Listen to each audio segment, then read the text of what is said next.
అయితే ఏంటి ప్రాబ్లం? మీ క్వశ్చన్ ఏంటి?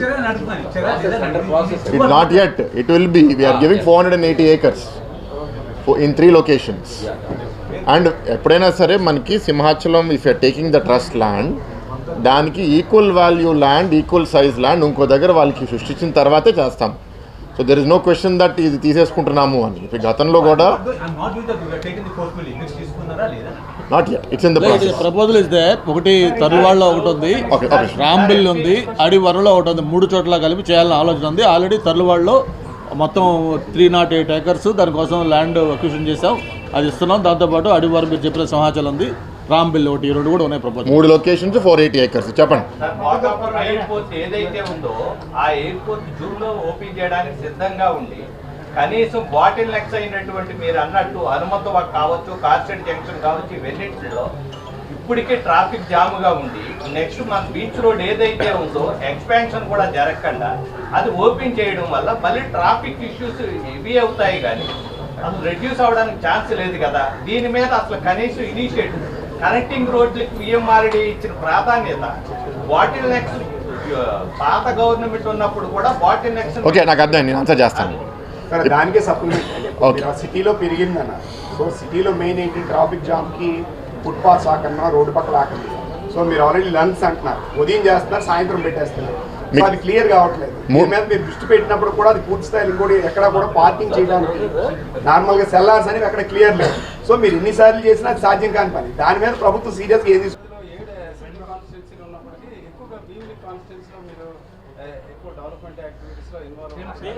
ఓకే ఓకే ఓకే మీ క్వశ్చన్ ఏమైనా ఉందా? థ్యాంక్ యూ అండి, అవకాశం ఇచ్చారు నాకు ఇది ఆన్సర్ చేయడానికి. సో ఇప్పుడు గంట గారు కూడా నార్త్లో ఎమ్మెల్యే ఉన్నారు.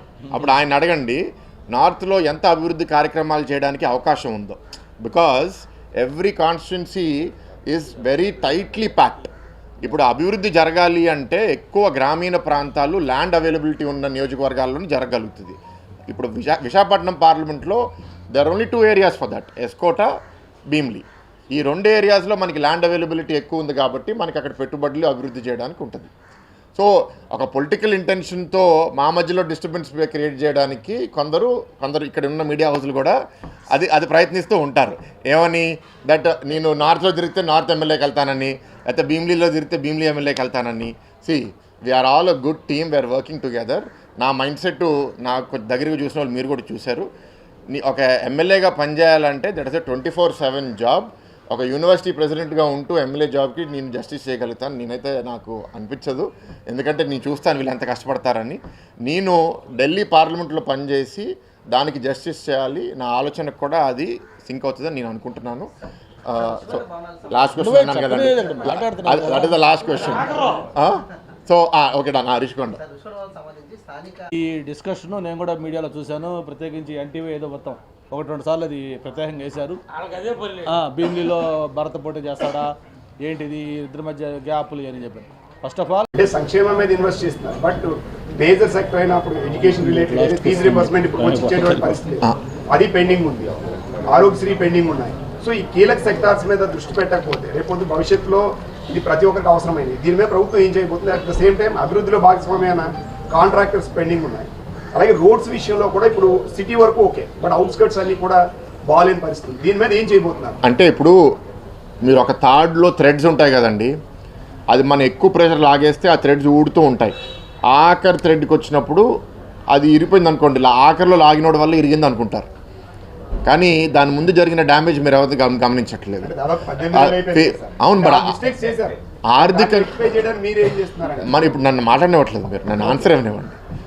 మీరు అన్నది ఫీ రీయింబర్స్మెంటు, ఎన్టీఆర్ వైద్య సేవ డ్యూస్ ఉండడము, ఆ ఇన్స్టిట్యూషన్స్కి కొంత ఇబ్బందులు ఉండడం, yes they are giving us feedback also. But డెఫినెట్గా వాటికి ఒక ప్రణాళిక వేయాలని ఇప్పుడు వైద్య సేవకి మనం ఇన్సూరెన్స్కి మారితే గవర్నమెంట్ మీద భారం తగ్గుతుంది, ఫిక్స్డ్ కాస్ట్ ఉంటుంది అనే ఆలోచనతో ఆల్రెడీ దాని మీద ఒక ఆలోచన తీసుకొచ్చారు. సిమిలర్లీ ఫీ రీయింబర్స్మెంట్ మీద కూడా ఫ్రాడ్ జరగకుండా జెన్యూన్ ఇన్స్టిట్యూషన్స్కి పేమెంట్ డిలే అవ్వకుండా ఎట్లా చేయాలనేది ఒక కొత్త ప్రణాళిక విద్యామంత్రి గారు ఆలోచిస్తున్నారు. అది ఆయన చెప్తే బాగుంటుంది కాబట్టి దాని గురించి నేను మాట్లాడను. But these two definitely should be resolved very quickly.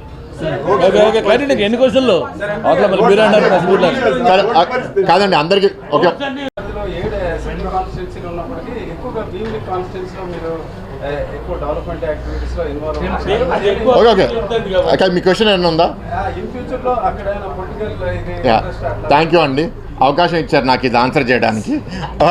So ఇప్పుడు గంట గారు కూడా నార్త్లో ఎమ్మెల్యే ఉన్నారు. అప్పుడు ఆయన అడగండి నార్త్లో ఎంత అభివృద్ధి కార్యక్రమాలు చేయడానికి అవకాశం ఉందో. Because every constituency is very tightly packed. ఇప్పుడు అభివృద్ధి జరగాలి అంటే ఎక్కువ గ్రామీణ ప్రాంతాలు ల్యాండ్ అవైలబిలిటీ ఉన్న నియోజకవర్గాల్లోనే జరగగలుగుతుంది. ఇప్పుడు విశాఖపట్నం పార్లమెంట్లో there only 2 areas for that, S Kota, Bheemili. ఈ 2 ఏరియాస్లో మనకి ల్యాండ్ అవైలబిలిటీ ఎక్కువ ఉంది కాబట్టి మనకి అక్కడ పెట్టుబడులు అభివృద్ధి చేయడానికి ఉంటుంది. సో ఒక పొలిటికల్ ఇంటెన్షన్తో మా మధ్యలో డిస్టర్బెన్స్ క్రియేట్ చేయడానికి కొందరు ఇక్కడ ఉన్న మీడియా హౌస్లు కూడా అది ప్రయత్నిస్తూ ఉంటారు. ఏమని దట్ నేను నార్త్లో తిరిగితే నార్త్ ఎమ్మెల్యేకి వెళ్తానని, అయితే భీమ్లీలో తిరిగితే భీమ్లీ ఎమ్మెల్యేకి వెళ్తానని. We're all a good team, we're working together. నా మైండ్ సెట్ నాకు దగ్గరికి చూసిన వాళ్ళు మీరు కూడా చూశారు. ఒక ఎమ్మెల్యేగా పనిచేయాలంటే దట్ ఇస్ ఎ 24/7 జాబ్. ఒక యూనివర్సిటీ ప్రెసిడెంట్గా ఉంటూ ఎమ్మెల్యే జాబ్కి నేను జస్టిస్ చేయగలుగుతాను నేనైతే నాకు అనిపించదు. ఎందుకంటే నేను చూస్తాను వీళ్ళు ఎంత కష్టపడతారని. నేను ఢిల్లీ పార్లమెంట్లో పనిచేసి దానికి జస్టిస్ చేయాలి, నా ఆలోచనకు కూడా అది సింక్ అవుతుందని నేను అనుకుంటున్నాను. సో లాస్ట్ క్వశ్చన్ అన్నాను కదండి, that is the last question. So okay డా హరీష్ కొండ. నైపుణ్యం కలిగిన వాళ్ళకి ప్రాధాన్యత కల్పించట్లేదు రాజకీయ ఎంపిక చేసేటప్పుడు. ఇప్పుడు దాని మీద ఇనిషియేటివ్ అంటే మీరు అందరూ అన్ని విషయాలు మాట్లాడారు, దీనికి సంబంధించి నేను అడిగాను. అది కాదండి, ఇప్పుడు నాకు అన్ని స్పోర్ట్స్ గురించి నాకు స్పష్టమైన అవగాహన లేదు కాబట్టి నేను దాని గురించి నేను చెప్పకూడదు. కానీ గత 18 నెలల్లో ఎన్ని క్రికెట్ మ్యాచెస్ మనకి ఆంధ్రప్రదేశ్కి విశాఖపట్నానికి వచ్చినాయి, దాని ముందు 10 సంవత్సరాల్లో లేకపోతే 5 సంవత్సరాల్లో ఎన్ని మ్యాచ్లు వచ్చినాయి మీరు చూడండి. అంటే ఎంత ఫోకస్డ్గా ఇవాళ గవర్నమెంట్ స్పోర్ట్స్ మీద దృష్టి పెడుతుందో అదొక చిన్న ఉదాహరణ. ఒక అథ్లీటు నేను ఆల్రెడీ 2-3 సార్లు మాట్లాడాను, జ్యోతి ఎర్రాజీ అని మన విశాఖపట్నం అమ్మాయి. నేను మొన్న ఆర్డర్ ఎవరు అన్నాను కానీ వాచ్మెన్ తండ్రి, ఆవిడకి ఇన్సెంటివ్స్ రావాలి ఇంచుమించు ₹1,00,00,000. దాంట్లో ఒక 80 లక్షలు ముందు గవర్నమెంట్లో ఇవ్వలేదు. ఇప్పుడు ఇంచుమించు 80 లక్షలు incentives have been cleared. And ఇప్పుడు ఆవిడకి జాబు హౌస్ సైట్ కోసం కూడా ఫైల్ ఇస్ అండర్ ప్రాసెస్. రాబోయే కొన్ని వారాల్లో అది కూడా పూర్తవబోతుంది. అది ఉట్టి విశాఖపట్నం అథ్లీట్ గురించి నాకు తెలుసు కాబట్టి మీకు చెప్తున్నా. అర్జున అవార్డు విని టెన్నిస్ ప్లేయర్ ఉన్నాడు సాకేత్, తనకు కూడా ల్యాండ్ సైటు జాబ్ లేదు, అది కూడా ఇప్పుడు ఇవాళ ఈ గవర్నమెంట్ టేకప్ చేసింది. సో ఇట్లా చాలా ఉంటాయి. స్పోర్ట్స్ని క్రీడాకారులను కూడా దృష్టిలో పెట్టి ఎక్కడైనా సరే నెగిటివ్ ఎలిమెంట్స్ అనేది సొసైటీలో ఉంటాయి. ఇచ్చేసాను నేను ఆవిడతో కన్ఫర్మ్ కూడా చేసుకున్నా, ఇట్ ఈస్ డన్.